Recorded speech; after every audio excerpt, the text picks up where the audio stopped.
Hello everyone, welcome to Beyond Teachings. I am Shreya Srivastava, your biology teacher. So इसके पहले वाले session में हम कवर कर रहे थे आर इन्वायरमेंट, जो कि है क्लास 10 का चैप्टर 15.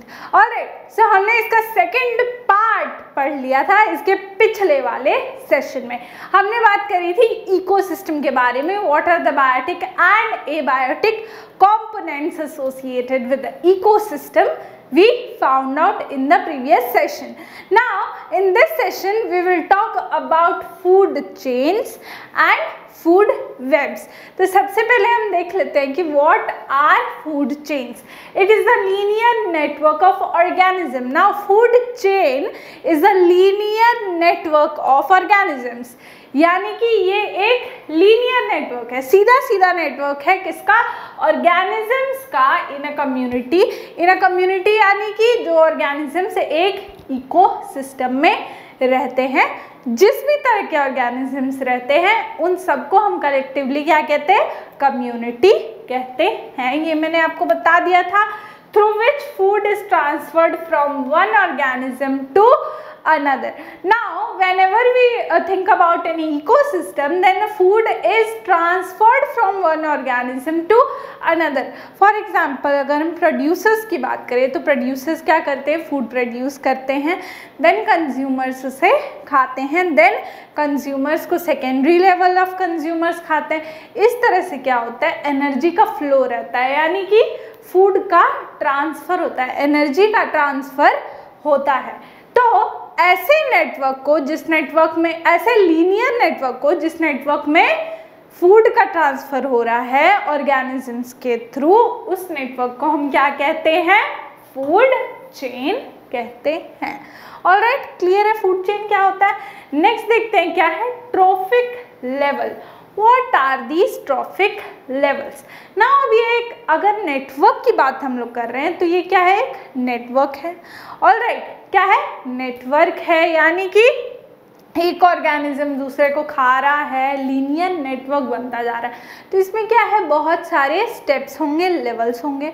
ऑलराइट, फॉर एग्जाम्पल कि यहाँ प्रोड्यूसर्स को कौन खाएगा? प्राइमरी कंज्यूमर्स खाएंगे. अगर आपको दिख रहा होगा तो अच्छी बात है, वरना मैं मुंह से बोल के बता रही हूँ. प्रोड्यूसर्स जो हैं, जो सबसे नीचे हैं, सबसे फर्स्ट लेवल होते हैं फूड चेन में, वो क्या करेंगे? फूड को प्रोड्यूस करेंगे. Then second level of primary consumers producers को खाएंगे, यानी कि हर्बीवोर्स खाएंगे. ऑलराइट, देन सेकेंडरी कंज्यूमर्स यानी कि कार्निवोर्स आ जाएंगे, ओमनिवोर्स आ जाएंगे, जो कि हर्बीवोर्स को खाएंगे. देन टर्शरी कंज्यूमर्स आ जाएंगे. तो ये क्या है? ये सारे लेवल्स हैं. यानी कि यहाँ पे अगर हम देखें तो कितने लेवल्स हो गए हैं यहाँ है 1 2 3 4. ओके, सो 4 लेवल्स का ये पिरामिड यहाँ पे दिया हुआ है. तो हम 4 लेवल्स की यहाँ पे बात कर रहे हैं. तो ये जो लेवल्स है इन्हें हम क्या कहते हैं? ट्रॉफिक लेवल्स कहते हैं. The flow of energy takes place through steps और levels in a food chain forms a trophic level. Okay, so energy flow कैसे होता है? ट्रॉफिक लेवल्स के थ्रू होता है. अचानक से एनर्जी फ्लो एक ऑर्गेनिज्म से दूसरे ऑर्गेनिज्म में नहीं जा सकता, वो स्टेप बाय स्टेप ही जा सकता है. ऑलराइट, समझ में आ रही है बात? अब हम नेक्स्ट स्लाइड में देखते हैं कि क्या टॉपिक है हमारे पास. Moving on to the next slide. Okay, so in this slide we will study about food webs. So in the previous slide we talked about food chains. तो food chains क्या हमें मिला कि एक लीनियर नेटवर्क होता है organisms का, जिसमें एनर्जी फ्लो होता है, एक लीनियर नेटवर्क के थ्रू होता है. बट फूड वेब क्या होता है? यहाँ पे देखते हैं क्या है. Food webs are interconnections. Linear connection नहीं है, बल्कि ये इंटरकनेक्टेड है between different food chains. Now अब यहाँ पर अगर हम फूड वेब का डायग्राम देखें तो एक फूड चेन ये है, ऑलराइट, ये है, फिर ऐसे करके अगर हम देखें तो बहुत सारे फूड चेन्स आ गए हैं एंड उनके बीच में क्या है? इंटर कनेक्शन है, यानी कि एक दूसरे से वो वन और द अदर वे में कनेक्टेड हैं. ऑलराइट, तो interconnection between different food chains correlate at different trophic levels are known as food webs. अब ये क्या है, ये कोरिलेट करते हैं, एक दूसरे से रिलेटेड है। ऑलराइट, यानी कि एक ऑर्गेनिज्म को बहुत सारे ऑर्गेनिजम्स खा जाते हैं या खा ले रहे हैं, तो किसी एक ट्रॉफिक लेवल्स पे ये इंटरकनेक्टेड है, यानी कि क्रॉस्ड है कनेक्शन। यानी कि जैसे मैं एक बात करूं कि यहाँ एक पॉइंट दिया मैंने, यहाँ एक पॉइंट दिया, यहाँ एक पॉइंट दिया, ये लीनियर हो गया। देन फिर यहाँ एक पॉइंट दिया, यहाँ एक पॉइंट दिया, यहाँ एक पॉइंट दिया, ये भी लीनियर हो गया। यहाँ दिया, यहाँ दिया, यहाँ दिया, ये भी लीनियर हो गया। ऑलराइट, लेकिन अगर ये सारे लाइंस इस पॉइंट पे आके मिल जाते हैं तो ये क्या होगा, इंटरकनेक्शन हो गया। तीनों लीनियर चेन्स के बीच में ये क्या हो गया, इंटरकनेक्शन हो गया। ऑलराइट, तो इसी प्रकार का इंटरकनेक्शन यहाँ हमें फूड वेब्स में देखने को मिलता है। किसी एक ट्रॉफिक लेवल पे क्या होते हैं, दो या दो से ज़्यादा फूड चेन्स जो भी प्रेजेंट है वो कोरिलेट करते हैं, यानी कि वो क्या करते हैं, इंटरकनेक्टेड होते हैं एक दूसरे पे किसी भी एक ट्रॉफिक लेवल पे। ऑलराइट, सो ऐसे हमारे फूड चेन्स को क्या कहते हैं, फूड वेब्स कहते हैं। Alright, moving on to the next slide.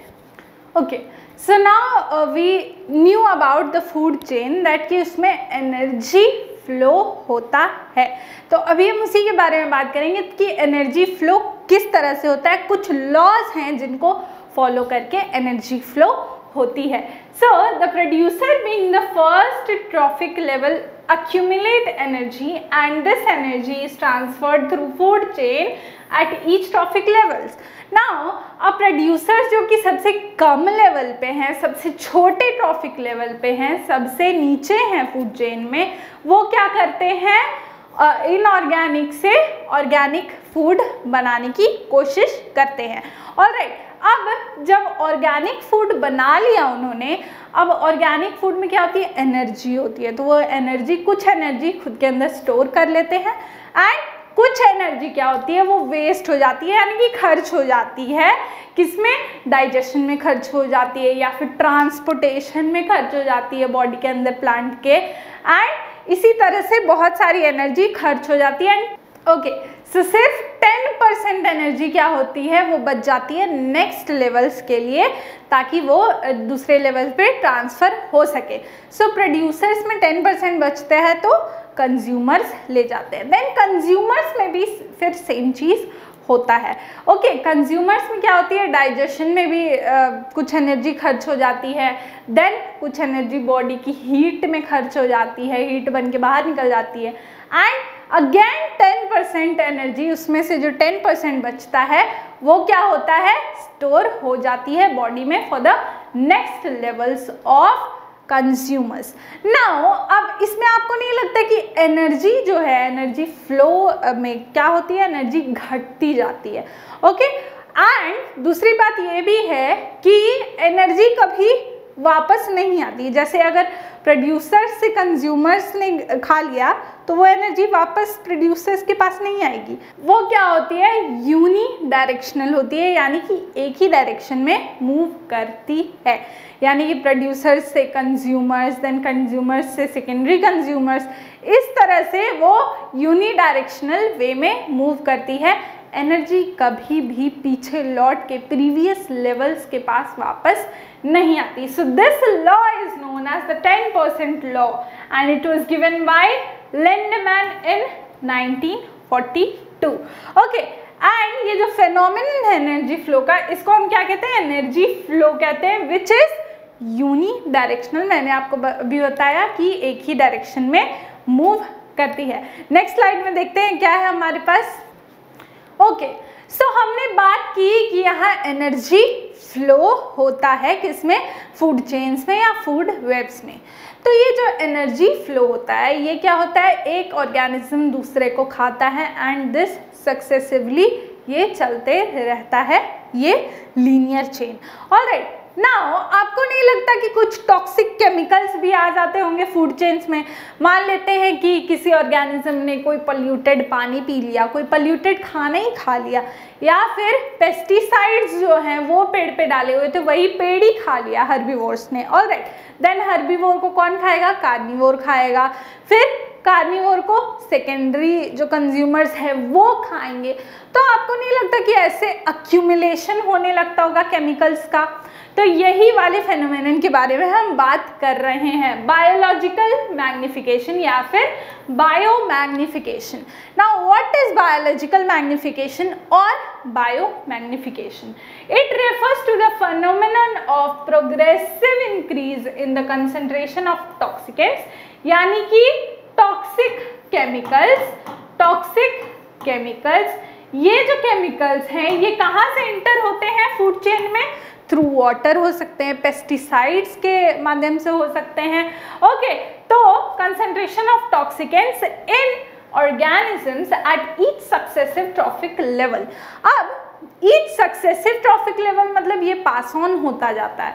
Okay, and ये अक्यूमुलेट होता है ऑर्गेनिज्म के अंदर। फॉर एग्जाम्पल, किसी पेड़ में मैंने पेस्टिसाइड डाला एंड किसी हर्बीवोर ने उसे खा लिया, देन हर्बीवोर के भी बॉडी में वो अक्यूमुलेट हो गया। नाउ हर्बीवोर को दूसरे कार्निवोर ने खा लिया। अब कार्निवोर में जो हर्बीवोर में अक्यूमुलेशन हुई थी वो भी चली गई, एंड जो हर्बीवोर ने प्लांट खाया था जिसमें पेस्टिसाइड था वो भी अक्यूमुलेट हो गया। तो जैसे जैसे ट्रॉफिक लेवल बढ़ता जाता है वो अक्यूमुलेशन भी बढ़ता जाता है। टॉक्सिकेंट्स का, केमिकल्स का अक्यूमुलेशन भी हायर ट्रॉफिक लेवल्स पे हायर होता जाता है। Alright, the maximum concentration of these chemicals get accumulated in the human body as they occupy the topmost place in any food chain. Now, अब क्या हो सकता है कि इन टॉक्सिकेंट्स का, इन केमिकल्स का जो accumulation होता है ये सबसे ज़्यादा ह्यूमन बींग्स में हो सकता है। क्यों हो सकता है भाई? क्योंकि human beings occupy the highest level in a food chain, in any food chain, क्योंकि ह्यूमन बींग सब कुछ खाते हैं। किसी भी ऑर्गेनिज्म को, यानी कि कार्निवोर को भी खा सकते हैं, हर्बीवोर को भी खा सकते हैं। तो इसलिए ह्यूमन बींग्स में सबसे ज़्यादा अक्यूमुलेशन देखी जाती है।